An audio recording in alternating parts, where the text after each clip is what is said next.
Assalamualaikum warahmatullahi ta'ala wabarakatuh. Alhamdulillahirabbil alamin wassalatu wassalamu ala asyrafil anbiya'i wal mursalin wa ala alihi wa sahbihi ajma'in. Subhanaka la ilma lana illa ma 'allamtana innaka antal alimul hakim. Rabbi shrah li sadri wa yassir li amri wa hlul 'uqdatam min lisani yafqahu qawli. Rabbi yassir wa la tu'assir wa tammim bil khair, amma ba'd. Para penonton dan sahabat-sahabat yang dikasihi sekalian, pertamanya marilah sama-sama kita mengaturkan rasa syukur yang tak terhingga kepada Allah di atas nikmat panjangnya umur kita ini. Dan sekarang kita berada di saat mana yang menghampiri pada masa-masa yang besar dalam kehidupan kita sebagai seorang mukmin. Walaupun sekalipun syukurnya kepada Allah Subhanahu Wa Taala kerana di saat mana kita berada dalam suasana sebegini, Allah masih lagi kurniakan pada kita peluang-peluang dan juga ruang-ruang untuk kita membetulkan amalan-amalan kita. Supaya bila kita boleh membetulkan amalan-amalan kita ini, tidak ada penyesalan pada kita saat mana kita berada pada masa yang akan datang nanti. Kerana kita tahu di antara penyakit yang akan berlaku pada masa yang akan datang nanti ialah penyesalan yang datang di kalangan umat manusia ini. Menyesal kerana kita tak mengambil peluang yang Allah Subhanahu Wa Taala kurniakan pada kita, sehingga kan kita membiarkan peluang-peluang yang ada ini dalam hidup kita, menjadikan diri kita tercuai terhadap tanggungjawab kita. Para penonton dan sahabat-sahabat sekalian, kita masih lagi membicarakan tentang dalam kitab di sebalik kematian ini, kitab kematian dan juga alam akhirat dan juga hari kiamat yang dikarang oleh Imam Qurtubi rahimahullah. Dan masih lagi kita cerita tentang mengenai bila kita mati, amalan apa yang kita akan bawa. Bila kita menghadap di hadapan Allah, maka apa benda yang kita akan bawa untuk kita nak dihadapkan di hadapan Allah Subhanahu Wa Taala nanti. Dan hari ini kita sambung lagi perkara yang demikian. Abu Abdullah Al-Aghar meriwayatkan daripada Abu Hurairah radhiyallahu anhu. Dia berkata, amal perbuatan yang mengikut seorang mukmin meninggal dunia itu adalah yang pertamanya ilmu yang diajarkannya. Bila kita meninggal dunia, benda apa yang kita akan bawa menghadap di hadapan Allah nanti, yang pertama yang disebut dengan ilmu yang kita ajar di atas dunia ini. Mana-mana ilmu-ilmu yang kita ajar di atas dunia ini, bila kita mati, pahala tu berpanjangan sampai pada diri kita. Walaupun kita dah menghadap di hadapan Allah, walaupun kita dah berada di hadapan Allah, tapi ilmu, tak kiralah ilmu apa saja pun yang membawa manfaat dalam hidup manusia. Ilmu yang bawa manfaat dalam hidup manusia ni banyaklah. Dalam hidup kita ni, kita ajar pada orang tentang mengenali Allah. Ajar pada orang bagaimana menjadi hamba kepada Allah. Ajar pada manusia supaya manusia ni sentiasa taat pada perintah Allah. Ni ilmu yang dalam hidup kita ni kita ajar pada manusia sampai peringkat manusia kenal diri dia dan dikenal kepada pencipta dia. Itu yang disebut dengan gambaran ilmu yang kita ajar pada masyarakat, supaya masyarakat ini di kalangan orang ramai ini sentiasa menjaga perintah Allah Subhanahu Wa Taala. Ini ilmu. Kemudian kita dah meninggal dunia, pahala dia berpanjangan, panjang berterusan. Yang kedua, anak soleh yang ditinggalkan. Islam diajar supaya kita ni meramaikan anak. Ramaikan anak. Dahlah ramai anak, kemudian biar anak tu anak yang soleh. Anak-anak yang soleh ini, yang anak-anak yang soleh ni, dianya bila kita meninggal dunia, dia baca doa untuk kita, dia buat amalan pahala-pahala yang berterusan untuk diri kita walaupun kita dah meninggal dunia. Tapi anak-anak ni menjadi panjang pahala-pahala ini berterusan untuk mereka, untuk diri kita. Waktu mana kita mengajar anak kita, dengan syarat anak tu mesti jadi anak yang soleh. Berusahalah pada diri kita ni untuk mendidik dan bertanggungjawab terhadap anak-anak kita. Anak-anak ni saya dah sebut banyak kali. Di kalangan kita, jangan kita ternak anak, jangan bagi makan. Tapi anak ni perlu ditarbiyah pada diri dia. Perlu dididik. Macam mana nak didik anak kita ni? melalui apa yang diajar oleh Nabi Muhammad sallallahu alaihi wasallam. Nabi ajar pada kita macam mana nak didik anak. Nak didik anak-anak kita menjadi anak-anak yang soleh. Yang bila kita meninggal dunia, waktu mana kita menghadap di hadapan Allah, tengok-tengok pahala tu berterusan. Datang. Daripada mana? Daripada anak-anak kita yang soleh, yang menjaga perintah Allah Subhanahu wa taala. Kemudian yang ketiga, Al-Quran yang diwariskannya. Dan juga Al-Quran, dia tinggalkan Al-Quran, dia kemudian dibaca oleh orang-orang lain. Orang lain turut sama baca daripada bacaan Quran dia.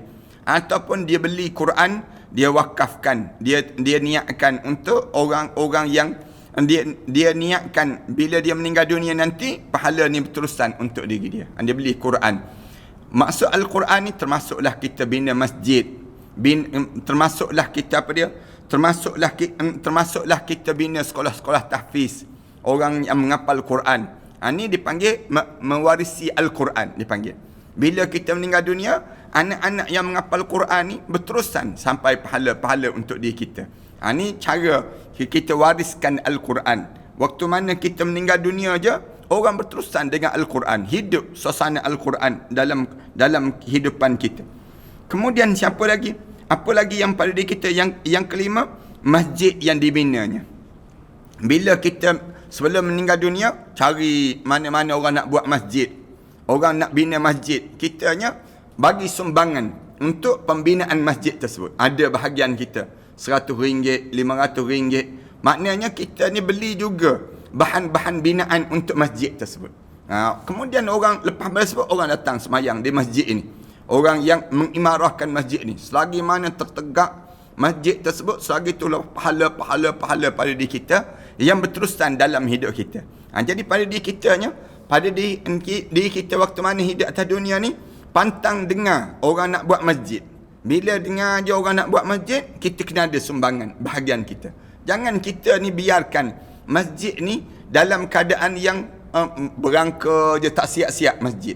Kita tolong siapkan masjid, kemudian kita penuhi keperluan masjid. Apa benda keperluan masjid? Kadang-kadang kita pergi masjid ni, kipas pun tak ada.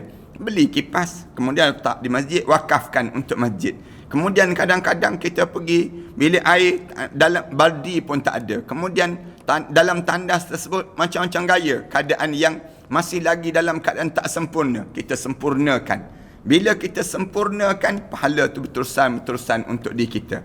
Ni nak sebutnya, pada diri kitanya pastikan sebelum daripada kita meninggal dunia, masjid ni kita mesti bina. Ada bahagian harta kita yang kita bina masjid. Dipanggil demikian. Kemudian seterusnya tu yang kelima. Yang keenam, rumah yang disediakan untuk orang-orang yang melakukan perjalanan jauh. Disebut pahala pada diri kita. Kita menyediakan rumah orang musafir. Dalam istilah Melayu kita ni, buat homestay percuma dipanggil. Mudah pada orang yang bermusafir. Misal contoh datang ke kampung kita, siapa yang nak duduk di homestay percuma ni, mari duduk. Kita siapkan.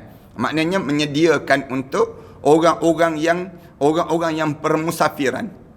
Ni cara demikian. Ataupun letaklah bayaran-bayaran yang paling rendah, minimal pada diri kita. Kita letak bayaran yang murah sangat, yang menyebabkan orang pun rasa seronok nak datang kampung kita, nak datang tempat kita, kerana kita menyediakan prasarana yang sedemikian rupa.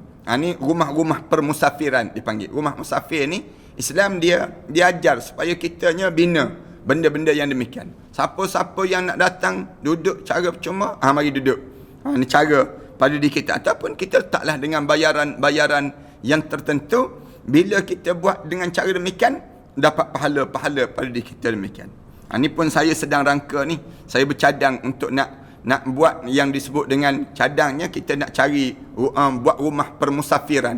Orang-orang luar daripada Shah Alam, dia nak datang ke Shah Alam, datang ke rumah musafir ni, kemudian boleh tinggal duduk cuma. Ataupun kita buat dengan cara-cara yang terbaik pada diri kita ni. Ni dipanggil permusafiran. Kemudian apa dia lagi yang boleh kita lakukan pada diri kitanya? Pengairan yang dibuat. Kemudian pahala yang tujuh ialah kitanya buat yang disebut dengan pengairan. Kita bina di kawasan, dia panggil pertanian, membina pertanian Islam. bila kita bina pertanian ni, menyebabkan di waktu tersebut kita meninggal dunia, tapi pahala ni berterusan. Tanam pokok-pokok durian, musangking, misal contohnya. Tanam pokok-pokok kelapa sawit, getah dan seumpamanya. Sekarang orang nak tanam buluh pula, misal contohnya. Kita pun sediakan tanah-tanah tersebut. Kemudian dengan cara itu, lepas pada kita meninggal dunia, waktu mana kita hidup ni lagi, kita suburkan tanah ni. Suburkan tanah ni, kemudian lepas pada tersebut, pahala kemudian dapat daripada hasil bumi itu kita infak, kita gunakan untuk kerja-kerja Islam. Banyak manfaat yang kita dapat lah. Jadi kita, kalaupun kita tak nak makan, misalnya tanam pokok-pokok buah-buahan, kita tak nak makan tapi suruh orang lain datang makan. Saya dipahamkan ada beberapa kebun-kebun yang hamba Allah yang ditanam pokok-pokok durian dan sebagainya, kemudian dijemput orang lain datang. Bila datang musim durian, datang makan cuma je, tak ada bayaran apa pun. Ini pun pahala yang Allah jadikan di kalangan kita ni, Allah kurniakan demikian. Serta sedekah harta benda sendiri ketika dalam keadaan sihat. Yang akhir sekali nak sebutnya, bila kita dalam keadaan sihat ni, kita derma, bagi. Kita, kalau kita simpan pun, kita tak boleh guna pun harta benda kita ni. Ramai mana orang yang kaya-kaya, dia simpan harta benda dia. Yang dia makan roti canai sebiji je, yang dia makannya sebut. Jadi yang lebih tu bagi pada orang lah. Ini cara Islam diajar supaya berkembang. Cara ekonomi Islam pun berkembang, kehidupan kita pun berkembang. Punca apa? Punca yang disebut dengan keadaan kita je, memikirkan tentang lepas pada mati kita nak bawa apa dia, lepas pada kita menghadap di hadapan Allah Subhanahu wa taala nanti. Abu Hudbah, Ibrahim bin Hudbah meriwayatkan, Anas bin Malik radhiyallahu anhu berkata, Rasulullah sallallahu alaihi wasallam bersabda, Rasulullah sebut, sedekah untuk orang yang meninggal dunia akan dibawa oleh malaikat dengan menggunakan pinggan daripada cahaya. Katakanlah kita ni dah meninggal dunia, orang yang hidup buat sedekah di atas nama kita. Orang yang sedekah untuk orang yang meninggal dunia. Kitanya, anak-anak kita ni dia ambil duit-duit kita dan duit-duit yang dia ada, kemudian dia sedekah di atas nama arwah ayah dia. Arwah kita ni waktu tu kita dalam kubur dah. Lalu bagaimana keadaan tersebut? Rasulullah kata akan dibawa oleh malaikat dengan menggunakan pinggan daripada cahaya. Macam mana tak tahulah. Cahaya yang menjadi pinggan dibawa datang pada kita. Malaikat lalu berdiri pada sisi kubur orang yang meninggal dunia ini sambil berkata, wahai orang yang asing penghuni kubur, wahai orang asing penghuni kubur. Malaikat panggil kita, manusia, katanya malaikat ni, terimalah hadiah yang diberikan oleh keluarga kami. Bila keluarga kita bersedekah di atas nama kita, maknanya bila kita meninggal dunia, dalam kubur tu datang malaikat yang bawa hadiah yang didermakan dan diinfakkan di atas nama kita tu dalam bentuk pinggan yang bercahaya. Pinggan cahaya ni macam mana tak tahulah pada diri kita, tapi kita nampak yang cahaya yang indah sangat datang dekat dengan sisi kubur kita ni, lalu dipanggil, wahai orang yang penghuni kubur, terimalah hadiah yang diberikan oleh keluarga kami. Keluarga kamu ada bagi benda ni, kamu terimalah. Hadiah itu lalu dimasukkan ke dalam kubur orang tersebut. Lalu cahaya tu pun masuk pada dalam kubur kita ni, sehingga kan kubur itu menjadi lapang dan terang benderang. Bila masuk je cahaya tadi dalam kubur tu, benda yang terjadi apa dia? Kubur yang sempit dalam keadaan kena azab, naudzubillah min zalik. Misal contohnya, lalu dilapangkan kubur dia, diluaskan kubur dia. Bukan sekadar diluaskan kubur dia, cahaya yang datang. Cahaya datang menerangi kubur tadi. Allahu Akbar. Hasil daripada mana? Hasil daripada derma orang yang hidup, yang diniatkan di atas nama orang yang dalam kubur. Tu. Sebab tu kita sebut banyak kali kan, kalau kita derma ni, para hadirin sekalian, di kalangan kita kalau kita infak, maka kita infaklah di atas nama arwah ayah kita, di atas nama adik-beradik, arwah adik-beradik kita, orang-orang yang kita sayangi. Yang kerana apa dia? Kerana bila kita buat demikian tu, pahala tu sampai pada orang dalam kubur tu. Sampai orang dalam kubur tu, dia rasa seronok. Alhamdulillah, aku tinggal zuriat yang sentiasa mengingatkan pada aku untuk membantu aku walaupun aku dah dalam kubur. Ni ramai orang kita ni dalam hidup ni kita hanya fikir tentang orang yang hidup, kita tak fikir tentang orang dalam kubur. Orang dah mati, kita kata dia dah mati dah. Tak perlulah untuk diri kita ni, untuk diri kita nak sibuk-sibuk membicarakan tentang dia. Sibuk-sibuk kita nak tolong dia. Ada orang demikian. Tapi kita tak. Kita tinggal zuriat yang kita sentiasa pesan. Kalau kita meninggal dunia, tolonglah bantu kita dalam kubur. Macam mana nak bantu? Antaranya bersedekah di atas nama orang dah meninggal dunia. Tu. Kita pergi ke masjid, kita bagi tahu pada AJK masjid, tuan, malam ni saya dengar ada ceramah, misal contohnya. Ceramah tu orang ni, misal contoh, kita sebut, saya nak infakkan untuk ceramah malam ni, saya nak buat ceramah dia ni, saya nak tanggung sepenuhnya. Ustaz ni datang, kemudian bayaran dia, keperluan dia tu, saya nak tanggung untuk arwah ayah saya, arwah ibu saya, misal contoh. Sepanjang dia mengajar malam tersebut, pahala untuk arwah ayah, pahala untuk arwah ibu kita ni berterusan sampai. Tu orang kita tak buat lagi tu. Menaja ustaz-ustaz ceramah, menaja tajaan-tajaan pencamah datang ke masjid, misal contohnya. Yang kita bagi tahu pada AJK masjid jangan bayar. Jangan guna duit masjid, guna duit saya. Malam ni saya tanggung ustaz ni yang mengajar, jadi oleh demikian saya tanggung sepenuhnya dia. Misal contoh demikian. Pahala ustaz tu mengajar tu semua kita dapat. Ni semua kita dapat. Macam yang kita ni kan, kuliah ni kan. Kuliah ni tuan-tuan masukkan dalam akaun, misal contohnya. Pahala kita pun dapat sama lah. Kita dapat sama. Daripada apa yang kita belajar ni, kita dapat pahala-pahala yang terusan dalam hidup kita. Saya sebut tu nak suruh di kalangan kita nampak jelas. Dalam hidup kita ni, jangan kita fikir untuk diri kita je nak makan. Kita fikir samalah orang dalam kubur yang memerlukan pertolongan kita di atas dunia ini. Kita kan hidup lagi. Bila kita hidup, kita tolonglah orang yang meninggal dunia, yang telah menghadap di hadapan Allah Subhanahu Wa Taala. Itu cara pada diri kita lah dalam hidup kita. Kemudian bila sebut saja demikian, disebut terimalah hadiah yang diberikan oleh keluarga kami. Bila sebut begitu, hadiah itu lalu dimasukkan ke dalam kubur tersebut sehingga kubur itu menjadi lapang dan terang benderang. Kemudian dia berkata, semoga Allah membalas segala kebaikan keluargaku dengan sebaik-baik balasan.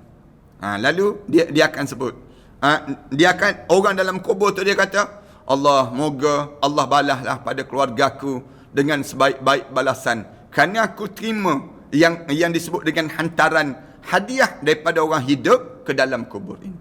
Saya sentiasa sebut, kita ni kan tak terasa lah sebab kita tak mati lagi. Cuba kita ni buat mati, misal contoh. Ataupun kita ni menghadap depan Allah.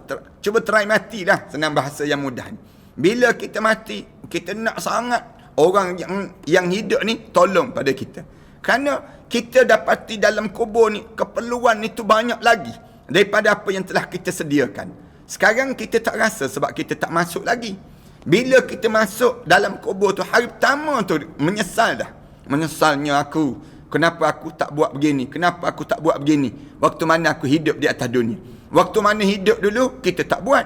Waktu mana kita dalam keadaan kita dah mati ni, baru kita timbul penyesalan. Kenapa baru nak timbul penyesalan? Kerana kitanya tak buat persiapan untuk nak dibawa ke dalam kubur ini. Di antara bersiapnya apa dia? Siapkan ingatan pada keluarga kita. Bagi tahu pada keluarga kita, kalau saya mati, jangan biarkan kubur saya sunyi. Jangan biarkan kubur saya ni jangan biarkan saya dalam kubur tu begitu saja, jangan. Pastikan tolong pada saya. Macam mana nak tolong? Tolong bagi hadiah. Tolong bersedekah di atas nama saya. Tolong baca Quran di atas nama saya. Tolong semua ni nak suruh saya dapat manfaat daripada waktu mana orang yang hidup ni menolong orang dalam kubur tersebut. Kemudian sedangkan orang yang tidak mendapat doa daripada anak-anaknya dan juga daripada orang lain akan menderita di dalam kuburnya. Rasulullah sallallahu alaihi wasallam ajar demikian. Siapa-siapa yang dia duduk dalam kubur, tiba-tiba orang yang hidup tak tolong dia dalam kubur, menderita dia. Menderita dalam kubur. Sayangnya aku dapat anak-anak ramai, 7 orang, 8 orang, tapi tak ada seorang pun yang baca doa untuk dia aku.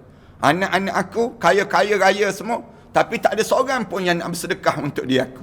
Kemudian anak-anak aku cerdik-cerdik semua, nampak macam jawatan besar semua, tapi tak ada seorang pun yang boleh tolong aku dalam kubur ini. Menyesallah kita dalam hidup kita, kerana kita tak bersiap, tak mempersiapkan diri kita untuk bekalan kita lepas pada kita masuk dalam kubur nanti. Apa yang perlu kita bawa? Maksudnya, apa yang kita kena sediakan di atas dunia supaya berangkai kita ke dalam kubur nanti. Biar ada hubungan di antara orang yang dalam kubur dengan orang yang hidup. Orang yang hidup ni, dia tahu, ni tanggungjawab aku, yang aku mesti lakukan pada yang disebut dengan arwah ayah aku, arwah ibu aku dan sebagainya. Keluarga dia. Bukan hanya sekadar pergi ziarah ke kubur, tabur bunga begitu saja, tidak. Bukan yang tu saja, tapi yang besar lagi, ambil harta benda kita ni, kemudian kita pergi ke masjid ke pusat wakaf ke dan sebagainya, sebut, saya niatkan untuk arwah ayah saya niatkan untuk arwah mak saya niatkan untuk arwah adik-beradik saya. Kita buat demikian. Tiap kali mana kita buat macam tu, pahala tu sampai kepada orang dalam kubur. Rasulullah kata bagaikan cahaya yang macam pinggan begitu, yang besar tu, pinggan yang besar yang penuh dengan cahaya, kemudian masuk ke dalam kubur kita. Yang elok-elok kubur kita ni dalam keadaan sempit, Allah luaskan kubur. Kemudian Allah menderangkan kubur, bercahaya dalam kubur tu, menjadikan kubur kita ni di antara tempat-tempat yang dinikmati, bukan diazabi di dalam kubur tersebut. Bishr bin Ghalib berkata, aku bermimpi melihat Rabi'ah al-Adawiyah. Rabi'atul Adawiyah ni di antara orang yang, kalau kita sebut, di antara perempuan-perempuan wali-wali Allah. Di antara wali Allah ni dia mimpi. Bishr bin Ghalib ni dia mimpi. Dia kata, aku tengok Rabi'atul Adawiyah. Aku sentiasa mendoakannya. Bishr bin Ghalib ni dia doa Rabi'atul Adawiyah ni. Dia kata, ya Allah, mudah-mudahan Allah ampunkan dosa dia. Rabi'atul Adawiyah ni di antara, kalau kita dengar sejarah hidup dia, memang hebat lah. Seorang perempuan yang dia cantik, kemudian dia dalam seorang yang tubuh badan yang tegak, kemudian dalam keadaan seorang perempuan yang cerdik, kemudian digunakan seluruh kehebatan dia tu untuk mentaati perintah Allah. Rabi'ah al-Adawiyah dipanggil. Rabi'ah al-Adawiyah, kemudian kemudian dia bermimpi. Dalam mimpi dia tengok Rabi'atul Adawiyah, kemudian berkata pada dia, katanya Rabi'atul Adawiyah sebut dalam mimpi tadi, hadiah kamu akan datang kepadaku. Hadiah yang kamu baca pada aku tu, yang dibawa dengan pinggan daripada cahaya, yang alasnya diperbuat daripada sutera. Allahu Akbar. Cahaya, tapi alas ke atas tersebut diperbuat daripada sutera. Katanya Rabi'atul Adawiyah, wahai Bishr, seperti inilah doa orang mukmin yang masih hidup. Dia sebut demikian. Wahai Bishr, walaupun nak sebutnya besarnya ganjaran, pahala orang yang hidup, tolong orang yang dalam kubur, yang ditujukan pada saudaranya yang meninggal dunia. Macam inilah yang akan dapat. Wahai Bishr, kalau sekiranya siapa-siapa yang hantar, yang buat hadiah kepada mereka yang dah meninggal dunia, macam mana mereka akan hantar padanya? Mereka akan hantar kepada orang dalam kubur tadi. Dengan cara apa dia? Cahaya pinggan. Kemudian pinggan yang diperbuat daripada cahaya. Kemudian ada alas sutera pula, yang lembut, yang berada ke atas tu. Datang pada diri dia. Hadiah itu akan diserahkan pada mereka yang telah meninggal dunia tersebut. Hadiah itu sampai pada mereka yang telah meninggal dunia tersebut. Lalu dikatakan pada mereka, inilah hadiah yang diberikan fulan untuk kamu. Rabi'atul Adawiyah sebut dalam mimpi Bishr bin Ghalib ini sendiri. Nak sebutnya gambaran, walaupun kita dibuat tak nampak pun sampai ke dalam kubur tu di sudut zahirnya, tapi bila kita bagi, pahala tu Allah bagi kepada orang dalam kubur. Pahala tu kita niat, ya Allah, sampaikanlah pahala ni untuk orang dalam kubur ni. Siapa dia? Arwah ayah saya. Saya dibesarkan oleh arwah ayah saya dahulu, kecil-kecil dahulu, berpuluh-puluh ribu, berjuta-juta ringgit, sanggup berhutang keliling pinggang nak membesarkan saya. Hari ni saya ambil, ya Allah, harta benda yang ada pada saya ni, saya niatkan untuk arwah ayah saya, supaya pahala ni sampai pada arwah ayah saya. Sampailah pahala pada mereka tersebut. Dia cara demikian. Demikian juga ibu kita. Kita ingat pada arwah ibu kita. Masa-masa begini ni, sesuai sangatlah pada diri kita ni untuk kita berinfak. Kita niat untuk arwah ibu kita. Ya Allah, ibu saya berjaga malam, sanggup untuk tak tidur, tak cukup tidur, sanggup untuk berlaparan semata-mata untuk kekenyangan saya, untuk kelenaan hidup saya, membesar saya, sanggup berhutang keliling pinggang, membesarkan saya, ya Allah. Hari ini ibu saya dah tak ada, ya Allah. Kita sebut di atas muka bumi ini. Tapi dia menunggu doa-doa dan dia menunggu amalan-amalan salih yang saya lakukan di atasnya, ya Allah. Lalu, ya Allah, terimalah pahala saya bersedekah di atas nama kamu ni, ya Allah. Di atas nama hamba kamu ini, untuk disampaikan pahala ini untuk mereka. Sampai ke tak sampai? Sampai. Tersampai cara yang disebut demikian. Ismail bin Rafi' berkata, cara agar orang yang mempunyai hubungan darah dapat bertemu dengan saudaranya yang telah meninggal dunia adalah menunaikan haji untuknya. Kalau dia tak menunaikan haji lagi, kita tunaikan haji untuk dia. Ini cara berhubungan. Kalau orang tanya, macam mana kita nak berhubung dengan orang dalam kubur, Ustaz? Orang dah meninggal dunia. Salah satu cara ialah dengan cara bagaimana? Caranya ialah kita menunaikan haji untuk dia. Kalau dia belum lagi menunaikan haji, kita bayar upah. Panggil Ustaz, Ustaz, saya nak tanggung Ustaz. Ustaz pergi, diniatkan di atas nama arwah adik-beradik saya ni. Berapa perlu Ustaz? Ustaz tu kata perlu dalam 23,000, 27,000 ataupun 40,000. Dia sebut demikian. Tak apa, saya bagi. 40,000 pun saya bagi. Saya bagi Ustaz. Dengan tujuan apa dia? Biar sampai pahala ini kepada arwah adik-beradik saya. Itu cara demikian. Itu saya sebut tu. Saya sebut banyak kali. Kalau kita nak upah haji, cari orang yang boleh pergi sebagaimana dia hidup. Kalau dia hidup perlu berapa ribu? 40,000. Maka 40,000 itulah kita belanjakan untuk biar dia boleh buat laksanakan sungguh-sungguh, kemudian dia balik. Tu dapat pahala sebiji sama dengan seolah-olah dia hidup. Yang kita tengok ada package tunaikan haji 1,600, 1,800, kadang-kadang ada sampai 1,200 untuk laksanakan upah haji.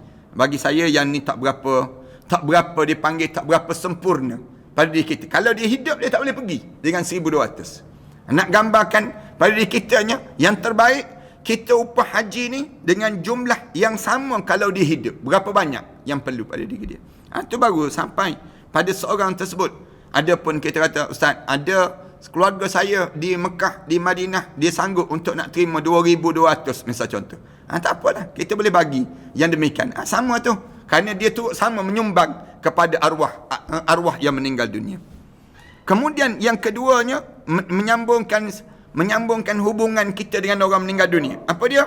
Memerdekakan hamba. Memerdekakan hamba. Katakanlah kita ni, ada di kalangan kita ni, ada hamba. Maka dia merdekakan hamba. Kerana apa dia? Kerana orang yang telah meninggal dunia tadi. Dan juga yang tiga, memberikan sedekah. Bagi sedekah. Bagi sedekah, kita niat. Ni, saya sedang bangunkan Ma'had Tahfiz, bangunkan masjid di Pulau Langkawi. Tuan-tuan ambil ruang rezeki yang tuan-tuan ada, tuan-tuan buat macam mana? Tuan-tuan masukkan dalam akaun Matan Center tu, tuan-tuan masukkan niat untuk arwah ayah saya. Ya Allah, jadikanlah binaan masjid ini siap demikian. Saya sedang bangunkan masjid di Kuala Terengganu pula, misal contohnya. Di Kuala Terengganu ni, kita sedang bangunkan sebuah tempat untuk pengajian tahfiz. Dan juga ada masjid. Kita nak bina masjid terlebih dahulu. Tempat tu kita tak kira lagi. Yang belakang tersebut. Tapi kita nak bina masjid terlebih dahulu ni. Maka kita, tuan-tuan ambil peluang. Ambil, masukkan duit. Niat untuk arwah ayah, arwah ibu dan sebagainya. Yang semua amal perbuatan tersebut, pahalanya ditujukan pada orang yang meninggal dunia tersebut. Kita niat, ya Allah, pahala ni yang aku nak kamu sampaikan pada orang meninggal dunia. Sampai ke tak sampai? Sampai. Manakala kita tak ada pahala ke? Kita dapat pahala juga. Dua pahala. Pahala orang meninggal dunia pun dapat. Kemudian kita pula dapat juga pahala. Tanpa Allah mengurangkan pahala untuk diri kita. Allah jadikan kebaikan itu berterusan dalam kehidupan kita. Hadis daripada Jabir bin Abdullah bahawa Rasulullah sallallahu alaihi wasallam bersabda, "La tamannawul maut fa inna hawlal mutlaqi syadid." Rasulullah sallallahu alaihi wasallam sebut, jangan kamu semua mahukan kematian. La tamannawul maut. Jangan kamu bercita-cita nak mati.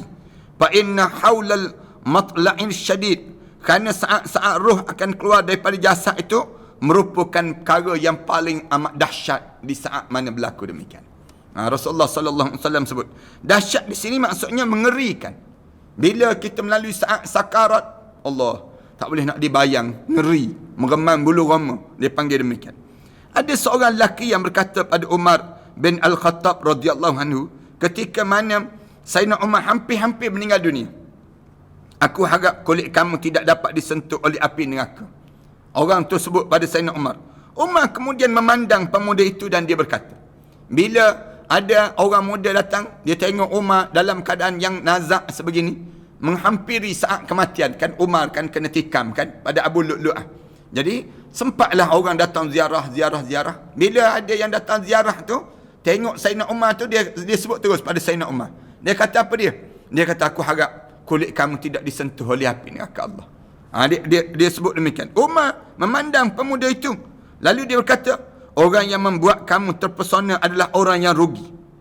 Yang kalau kamu tengok seorang tersebut, tiba-tiba kamu kagum dengan orang tu, kamu rugi.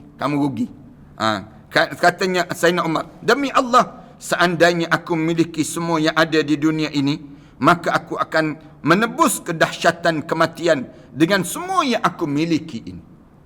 Kalaulah aku ni ada harta banyak mana pun, katakanlah Allah Subhanahu Wa Taala kata, dengan bayaran ini kamu tak kena rasa sakaratul maut.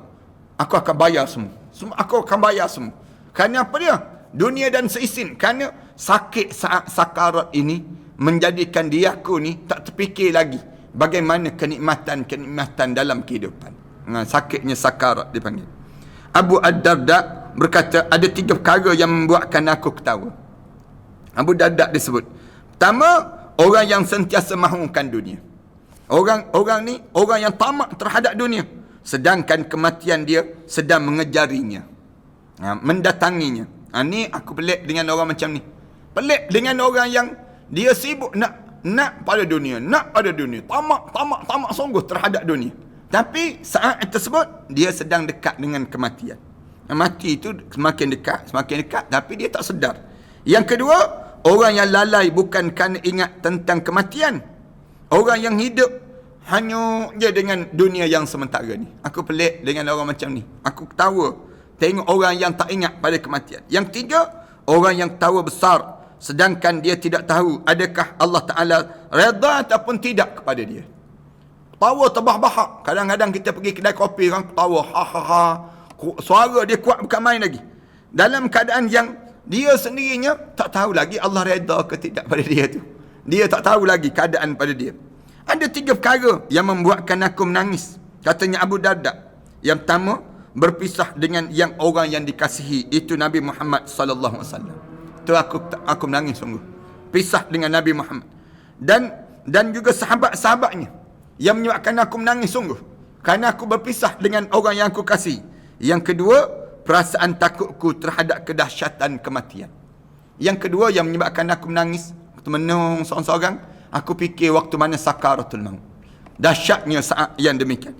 Yang tiga, membayangkan saat aku berada di hadapan Allah. Bila aku membayangkan suasana di hadapan Allah, menangis aku. Ketakutan pada hari diperlihatkan semua rahsia, serta tidak ada saat yang tahu adakah aku akan dimasukkan ke dalam syurga ataupun dihumban ke dalam neraka. Hadis ini juga diriwayatkan oleh Muawiyah bin Qurrah daripada Abu Darda, diriwayatkan daripada Muhammad daripada Anas bin Malik radhiyallahu anhu, aku beritahu mengenai 2 hari dan 2 malam dahsyat yang belum pernah ada, dahsyat yang tak boleh digambarkan dengan semisalnya keadaannya. Itu hari pertama datang khabar daripada Allah Ta'ala, dia redha ataupun dia marah. Dan hari kedua, kamu berhadapan dengan Tuhan kamu dengan membawa kitab amal kamu. Dia akan kamu pegang dengan tangan kanan ataupun tangan kiri.